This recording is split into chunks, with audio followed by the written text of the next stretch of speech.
Hello everybody. Today we are going to continue with our Learning Target 1 from Unit 7, which is I can define and represent transformations using various tools. Today we're going to be focusing on reflections. So a reflection, you probably already understand this because every morning you probably look at yourself in the mirror. A reflection is a flip over a line called the line of reflection.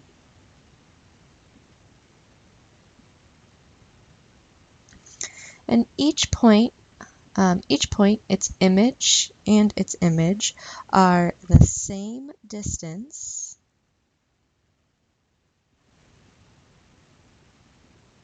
from the line of reflection. And then, just as we talked about yesterday, a reflection is also an example of a rigid motion. So we're going to talk about today the different most common lines of reflection. The first common line of reflection is your x and y axis, and so we're going to be working on reflecting images across each of those axes. So right now, just to save some time, go ahead and I want you to graph both of the examples. For example 1, graph your pre-images that are given, and then we'll come back and talk about how we're going to reflect each of those images. So pause your video right now and go ahead and get those points on your graph. Okay, so you should have two figures on each of your graphs that look similar to mine.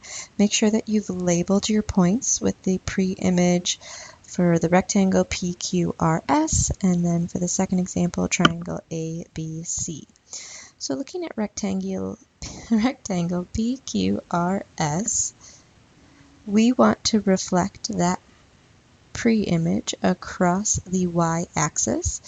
So hopefully we are all able to recall that the y-axis is going to be the vertical axis. So right there. And just as we said at the beginning, the pre-image and image, each point is going to be the same distance from the line of reflection. So if I'm looking at reflecting point P, I notice that P is 1 unit to the right of the line of reflection.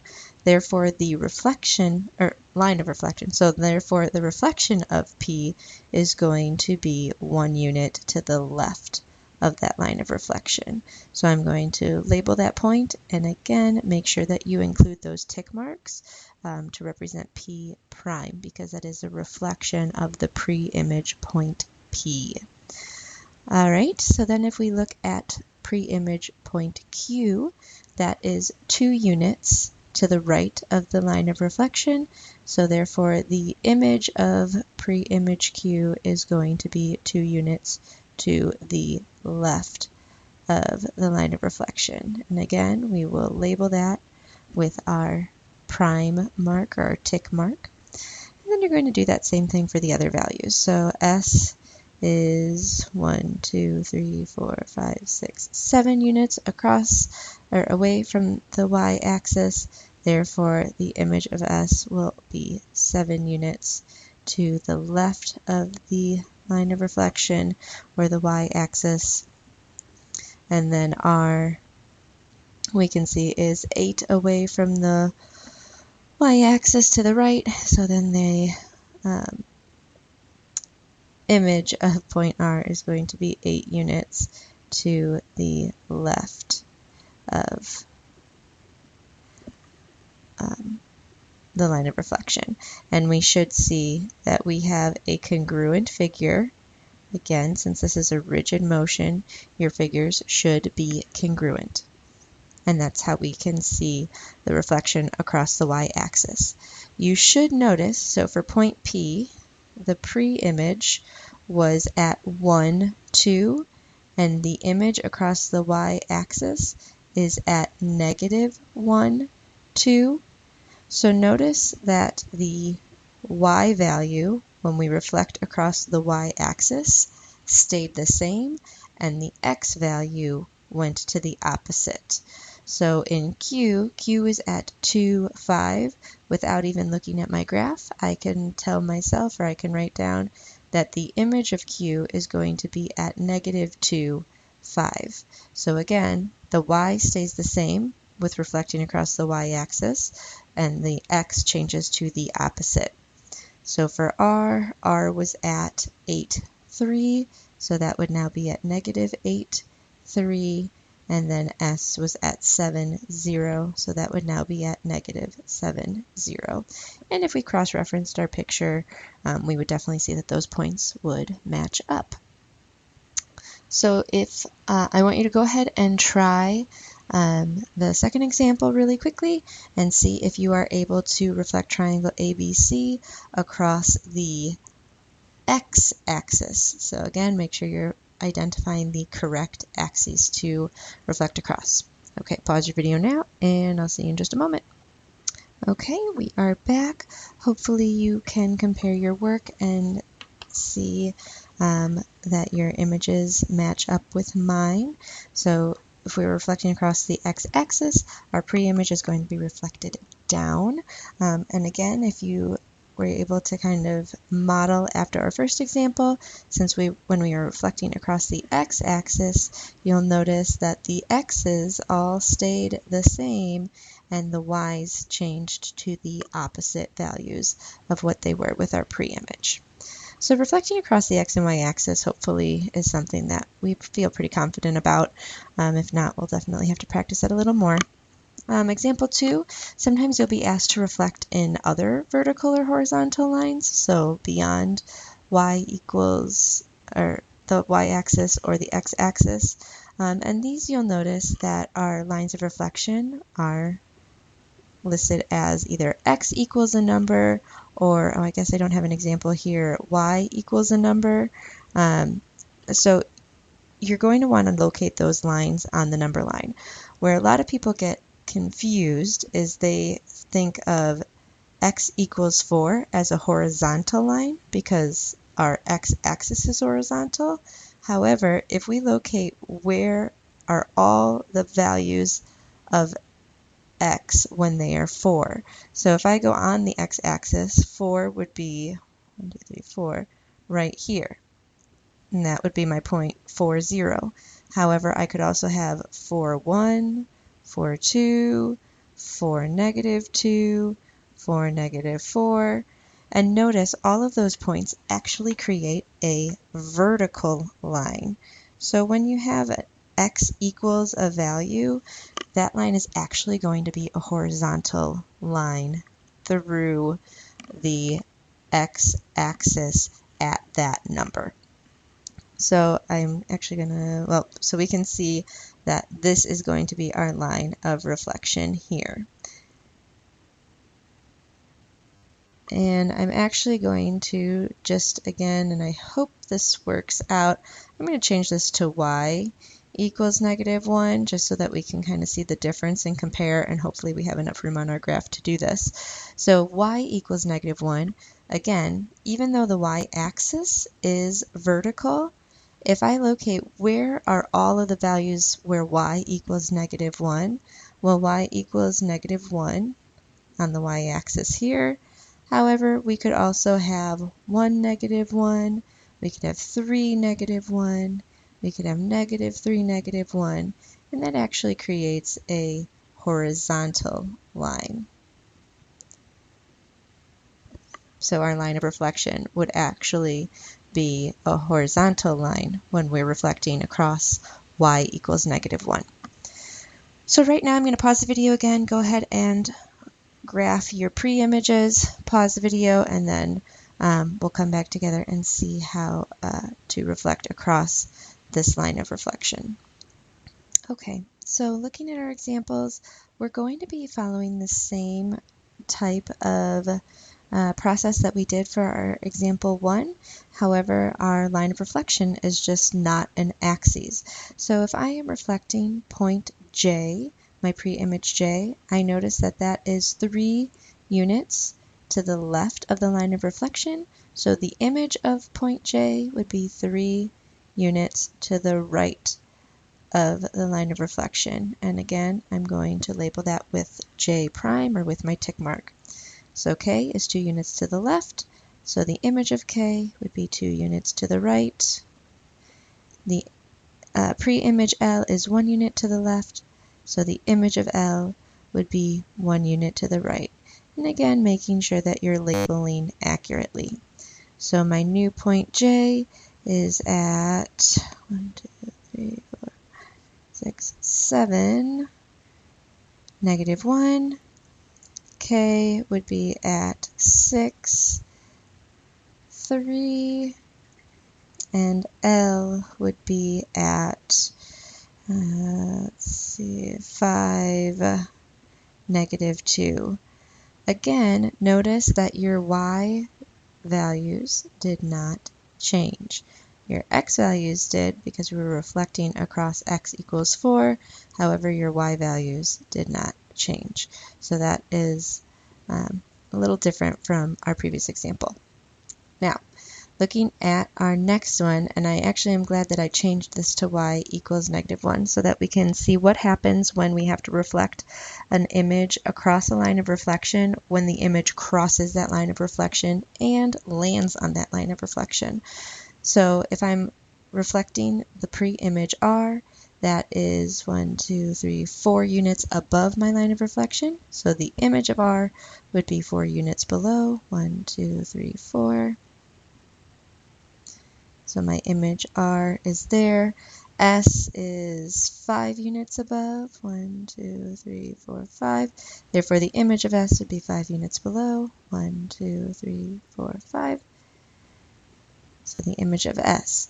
Now T falls on the line of reflection, so the image of T is going to also fall on the line of reflection. So if it's actually on the line, it stays put. We cannot really reflect it over anything. It's actually on that line. Now U is a little different from R and S because it's below your line of reflection, but that's fine. You're still following the same rules that we did. It's 1 unit below, therefore the reflection is going to be 1 unit above. And therefore we have our congruent shape right there. And so our image of R we had at -5 or 0, -5.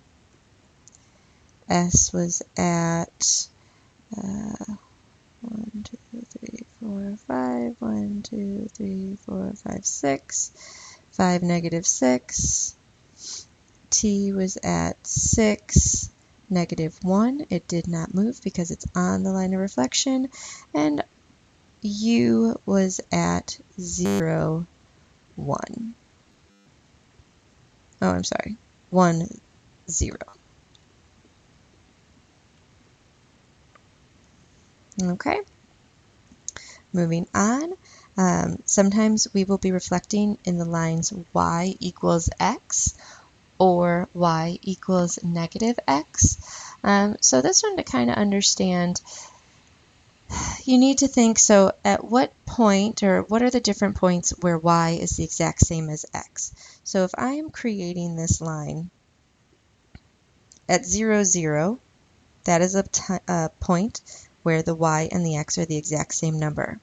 If I have X is equal to 1, that means Y is equal to 1. If I have X is equal to 3, that means Y is equal to 3. If X is equal to -2, Y is equal to -2. And you'll notice that we have a diagonal line that is formed. And that is our line of reflection. On the second part of example 3, if we're looking at a line of reflection with Y equals -X, well, again, 0, 0, if we don't really have a -0, but -1 times 0 is 0, so that would be 0, 0. Then if X is 1, that would make Y -1. If X was 3, that would make Y -3. If X was -2, that would make Y 2. And you'll notice that this creates a similar line to our first example, however, it goes the opposite direction. So again, it's a negative slope. So if you recall from when we were graphing functions, that negative in front of the x is really a -1, and that's a -1 slope.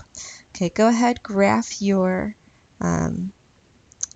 figures, and then we will talk about how to reflect across the lines y equals x and y equals -x. Okay, so hopefully you have your figures plotted. So to reflect across the lines either y equals x or y equals -x, they both follow similar process or a similar process. And I'm going to focus more on the actual values of the points, my ordered pairs, because that's going to make it probably a little bit easier to understand, just because sometimes visually we might be able to see like u is diagonal 1, or like a diagonal box from the line of reflection. So the image of u would also be a diagonal, diagonal box from the line of reflection. So that would be my image of u, which would be at 1, -1 for u. But I want you to look at our pre-image ordered pair for u. That was at -1, 1. And when we reflected it across the line y equals x, it became 1, -1. All you have to do when you reflect across y equals x is switch your coordinates. Just swap them. So s was at -5, -2. The image of s will be at -2, -5. Pre-image t is at -3, 4. The image of t will be at 4, -3. And you can go ahead and graph that. So -2, 4, 5, -5, that would be my image of s, and then t would be at 4, -3.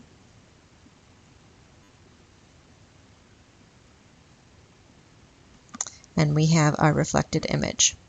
Now when we're reflecting across the line y equals -x, it's very similar to what we just did, however there's one more step to it. So if we are reflecting, let's look at pre-image point A, that's similar to what we did with u. It's one diagonal box from the line of reflection, so A would be one diagonal box from the reflection, my image of A. And so it's now at -3, 1. So if we look at our original ordered pair of my pre-image A, it was -1, 3. So not only did we switch our coordinates, but then we also flipped the signs. So 3 was positive, it's now negative and in the x spot, and -1, which was in the x spot, is now in the y spot, and it became a positive. So following that process, the image of B would be, if we switch the two and change the signs, would be at -6, 0. Remember there is no sign of 0. 0 is not positive or negative. C is at 3, 5. So if we switch those coordinates and change the signs, that would be at -5, -3. And then D is at 2, 2. Switching them doesn't really do much, but we definitely have to flip the signs, which would be at -2, -2. So if we were to graph this, we can see that we would have our reflection across the line y equals -x. So we can see there that our image is reflected. Okay, our last example. I know this video is getting very long. Thank you for sticking with me. Example 4 is just being able to identify the line of reflection. So to do this, you really just need to analyze kind of what's happening in the picture. So identifying, so if we look at this first example here, identifying our pre-image, which I can see these points do not have tick marks, so that's my pre-image. And I can see that it is reflecting vertically. So let's see, what am I going to notice about between pre-image J and image J? So that is 4 units. Half of 4 units is 2. So 2 units to the left, 2 units to the right, that leads me right to my y-axis. So the line of reflection here is your y-axis. Okay, looking at our next example, I can see here it's not a simple left or right switch. It's not an up or down switch necessarily. So there's definitely some diagonal motion happening. So that kind of indicates, all right, I'm going to be looking at either y equals x or y equals negative x. And if I notice here, well, y equals x, that goes this way. That does not give us a reflection. So process of elimination, this is going to be the line y equals negative x, which would be right about there. And I can just visually see if I were to fold this graph in half that those would map onto each other. All right, my next example, there's a lot going on here. It might be hard to distinguish based off of this graph. So again, I see here is t, here is my image of t. It looks like between here there are 4 units. Half of 4 is 2, so that would be 2 units up, 2 units down. That would lead me to the line of reflection of the x-axis. So really, because we are already told that we are looking for a line of reflection, we can assume that the two figures are congruent. So we really only have to be looking at one point to help us discover what our line of reflection is. All right, so looking at our next example here, if let's look at y. So we have y here, our image of y here. So we have to look at the distance between the two. Let's enlarge this a little bit. So 1, 2, 3, 4, 5, 6. So 6 units, half of 6 is 3. So 3 units down, 3 units up.